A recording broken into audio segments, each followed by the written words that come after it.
I've started playing Magic the Gathering Arena. It's something I told myself I didn't want to do, and I did resist doing it under its own power early on in its own life. All sorts of arguments about free-to-play, about rebuilding my collection, about how hard it would be for the decks I like to play being playable, the missing commander format. All those things were just built up over time, and then they were wiped away, because a family member said, "Hey, can we play for free on my phone?" And yeah, we can. And so I went home and I made myself an MTGA account and I got started, and now I get to play one of my favorite kinds of Magic the Gathering, which is stuff I own on a kitchen table with someone I love. But doing so involved learning a lot of things about Arena, and a lot of those things weren't made really clear in just the process of playing the game.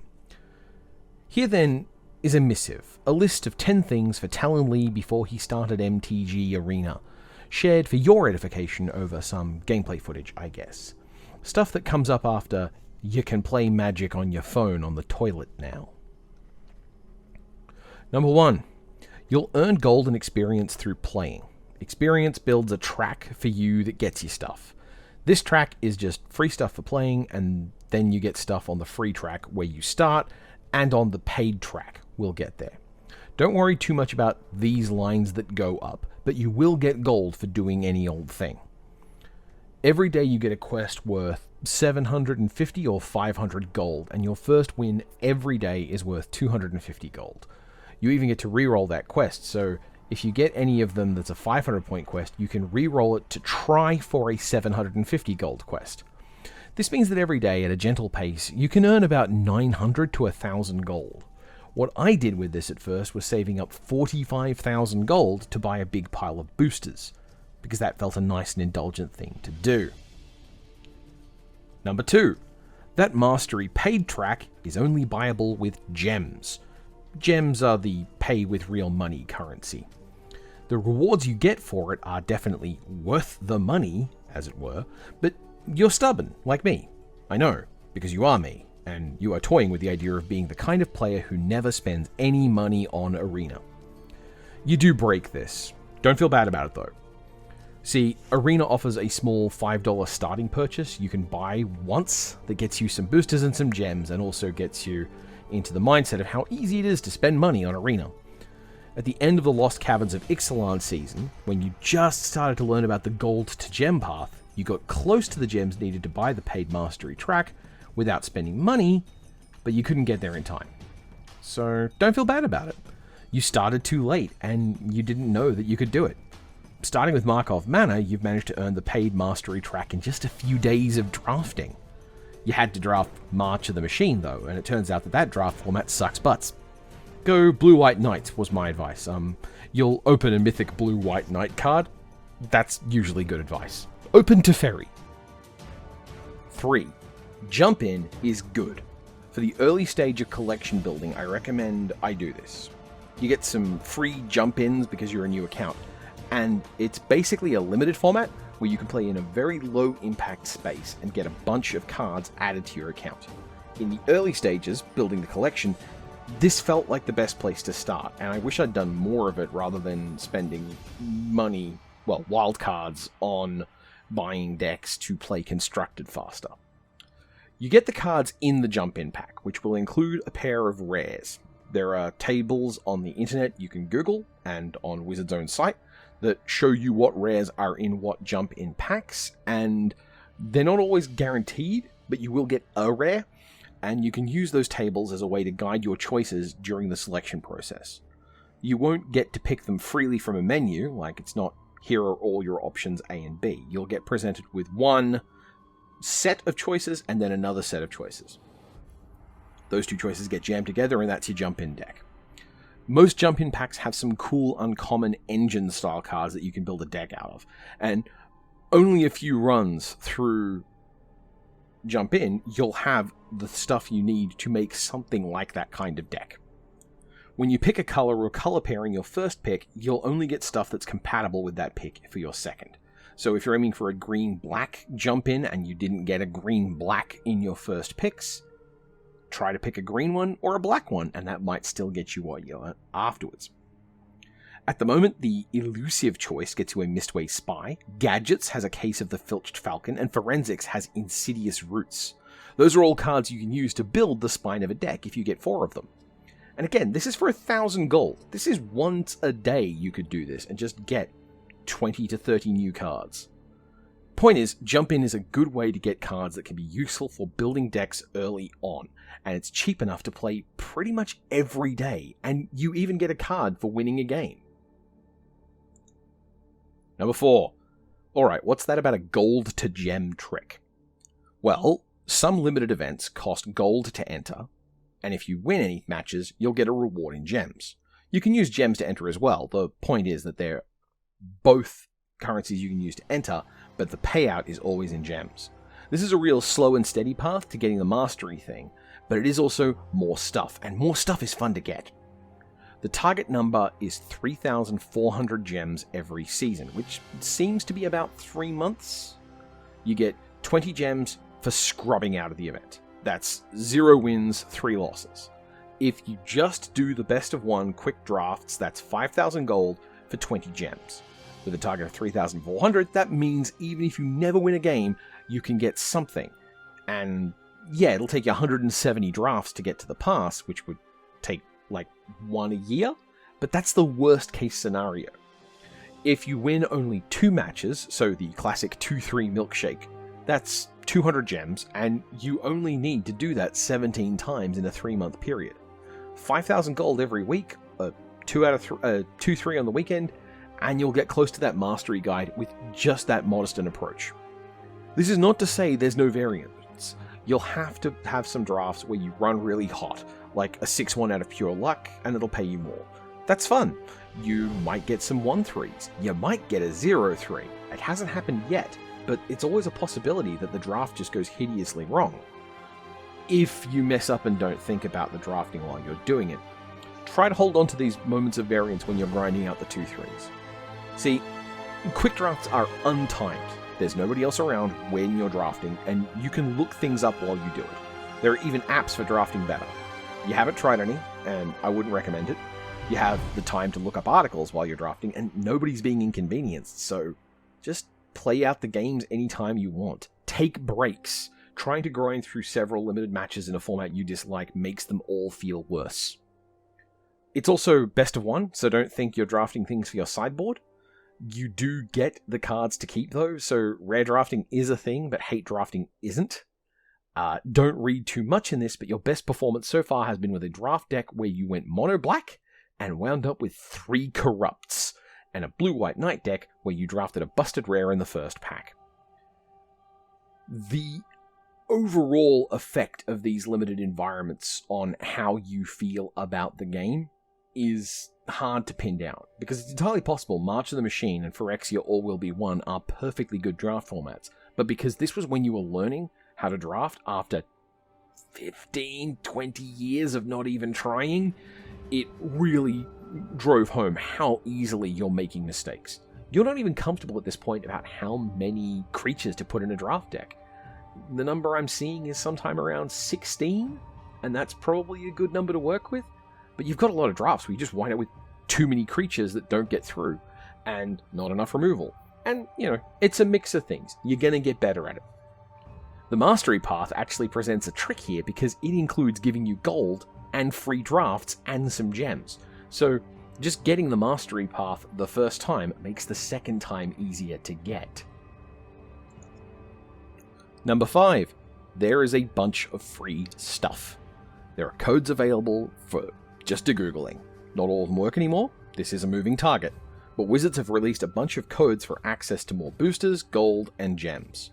Spend 1 afternoon collecting the codes, punching them all in, open the boosters, and you should have some wild cards to help you make your first decks. You'll have basics and stuff that works with the supplies from the starter decks. You can't save boosters for anything. Pop them while you got them. If you want to, you can save up to pop 10 of them at a time with a nice little animation, but there's no reason to do so. When you get copies of cards you already have, uncommons and commons at least, they build up a stat called your vault. You basically get a little tracker for that, which instead of filling your account with extras of all the draft cards, like your real world collection has, you get a handful of reward wild cards. These aren't worth chasing, don't worry about them. This system might not even be permanent, but just know that drafting things you already have is neither a waste nor is it untidy. Number 6. There's a challenge/tutorial for the starting area that gets you some free stuff. Wins in the newbie area are still wins, and they still count for your quests. They're not required to be real games to count, and doing them once gets you some one-time rewards. In those starter decks, the blue-black one with the control elements is a good place to start to learn the interface. You're going to find it gives you that feeling that you're probably okay if you can just handle a little more. It's a solid deck and it has a Merfolk Looter in it, which is always something you love playing with. Do you remember jamming the Precon decks in the Phantom Zone Arena League? It's that kind of play. The red-white list is also very strong since you already know things like timing rules and restrictions, and it lines up well against removal in the blue-black deck. People often forget that the Bladecraft Aspirant has Menace, which is very strange. You're going to play against some really new people who are learning the interface, so chances are you're going to feel bad playing well against completely new players. It's not a bad instinct to want to get out of this area so you can give other people more freedom to breathe, but nobody's asking you or making you do it. This is a place where some people do hang around because the decks are simple and the play experience is consistent. It's not a bad vibe. Number 7. Mono red aggro is the way to get your wins in early. It's cheap to make, you'll be able to make it mostly out of commons, and your starter decks include a deck that's got most of it. But most importantly, mono red aggro fails fast. If you can't win the game in 5 turns, just concede and look for another opponent. You'll get bored. Say it to yourself, accept it, and go. You got a pair of Godric's early in your first Wilds of Eldraine packs, and some Charming Strangers. You wound up building a mono-red aggro deck, and that's how you got most of your wins early on. There are more ways to do this though, and common wildcards are more available than the rares and mythics. There are important things to focus on taking a starter deck and refining it a little bit at a time with what you get. Don't try and buy a whole deck at once. People play on the board. You can't just sit back and durdle unless your deck is jammed with removal, and you're not going to have a lot of mass removal early on. And even then, you will lose to Haymaker rares, and because of those Precon starter decks, most people have a Tribute to Phyrexia or something like that will just wipe you out if you let people muck around forever. Use your wildcards to build cards that you will want in lots of decks, which is to say, very boringly, you want to spend your first couple of wildcards on lands. Annoyingly, the best lands for aggressive decks at the moment are the Dominaria Pain lands, and you've been playing with those since 7th edition, and you've liked them exactly never. Think in terms of the styles of decks you like. Monocolored decks don't need a lot of help in the mana base, and sometimes you'll get a daily quest that's just like play 30 red or black spells. Having a monocolored black deck of even just 2 or 3 types will usually cover this. You want to cast a lot of spells in a game, so cheap Cantripy decks are better than big, slow, ponderous ones. Number 8. Under settings, you can mute opponents. You can't mute yourself, but don't use that interface either way. If you use it, you'll start having expectations of your opponents, and then you'll start reading into their behavior. Chances are good, anyone you play is 100% trying to be nice, and nobody is being a jerk. But you're going to be playing this at all hours in all sorts of moods. You're going to be sour and grumpy and playing to get your mind off things. Don't imagine your opponents are assholes, just let them throw around their stickers to the silence. You can change your stickers and your avatars and your sleeves. Currently you don't. It's like caring about your avatar shows a relationship to the marketplace that you don't want.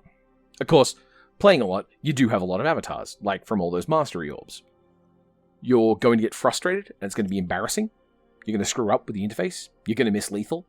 You're going to sit there with lethal staring at you, convinced your opponent just needs to attack and end this, and get mad that they don't. You will mulligan into oblivion, especially in limited. Don't take that as a sign you shouldn't mulligan aggressively. Don't keep a hand thinking I'm owed a good draw, because sometimes you are not, and you will just lose and get more tilted. Magic is a hard game. It sucks that it's hard. Remember that, and take breaks. Number 9. Every month there is a season end that gives you a reward based on what rank you got in the previous season for ranked, constructed, and limited play. Once you attain a level, a rank, bronze, silver, gold, platinum, or diamond, or whatever lofty heights are beyond that, you can't fall down a rank. But within that rank there are levels. Don't worry about them, but do play ranked. You will advance faster than you think, and you will be playing against people of random skill levels. So there's always a chance you're going to advance even if you feel like you're in a more rarefied atmosphere than you need to be. You just need to play any limited with the little limited symbol on it to advance in ranked play for limited. This won't include jump in, but it does include the quick drafts. You can play ranked constructed freely. You'll get some slightly sweatier decks, but there are still people playing with the precons there. It's not just going to be show up to get my head kicked in. These rewards are a few packs, 1,000 gold or so. They're not amazing, but they're also freely available for just showing up. Number 10. In the end, this is a way to play. You started it so you could connect with someone and you still haven't played with them. You should fix that. At the moment, you mostly play Alchemy because that's the smallest card pool with the cards that you're least familiar with. Limited breaks this up, as does Jump In. Alchemy cards are frustrating because they're good and interesting, but also feel like mistakes of design in a lot of cases. Sometimes it's nice to see a card that was too bad for standard play being adjusted. Sometimes it's annoying to see a card that creates a combo just running around in an expensive deck. Sheldred is everywhere. Golden Monstrosities are still everywhere. There's a really popular Toxic deck made out of commons and uncommons that will occasionally just take wins off you. You're going to get tired of things, you're going to get tired of losing to certain things. The best way to shift this around is to change the format you're playing. Right now, you're only swapping between Alchemy and Limited, but you always have the option of trying out some other formats like Standard and Explorer with the cards that your collection has accumulated. And that's my list of suggestions and recommendations for me, Talonlee, for a few months ago. It's a good approach, I feel, to handle Magic the Gathering Arena, and a lot of tips I wished I'd learned early on. None of this is to address the loot box conversation, because I feel like this is hardly the time or the place. You should avoid games with loot box mechanics if you have a problem with those. That seems like a good choice for you, and I don't think you should feel I'm encouraging you to do something that would be bad for you.